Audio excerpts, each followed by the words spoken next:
রাম রাম বন্ধুরা, good morning, শুভ সকাল। আশা করছি আপনারা সবাই ভালো আছেন। বন্ধুরা, আবার একটা নতুন ভিডিও নিয়ে এলাম আপনাদের সামনে।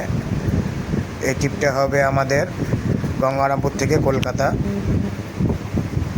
তো এখন আমরা গঙ্গারামপুর দিকে যাচ্ছি। ফার্স্ট আমরা করব পতিরামে যাব, জায়গাটা হাওয়া ফিল্টার এগুলো সাফ টাপ করে তারপর যাব লোড পয়েন্টে লোড করতে। কেননা লোড হবে গাড়ি, হাওয়া কম থাকলে প্রবলেম হয়ে যাবে। এ দেখো ফিল্টার ঝাড়া হচ্ছে গাড়ির, কীভাবে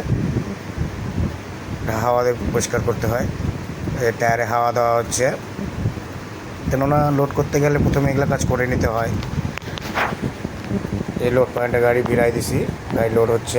মেশিন দিয়ে লোড হয় গাড়িটা অবশ্যই, কেননা এই বস্তাগুলো অনেক ভারী। লোডপট কমপ্লিট, রসিদ বল দ্বারা হচ্ছে। এতে আমার পাইলট হাত দেখাচ্ছে। গাড়ি কাটায় নিয়ে চলে আসলাম, কাটা ফাটা করে তারপরে আমরা চালান বিলটি পাবো। বন্ধুরা, যদি ভিডিওটা ভালো লাগে অবশ্যই একটা লাইক করে দেবেন।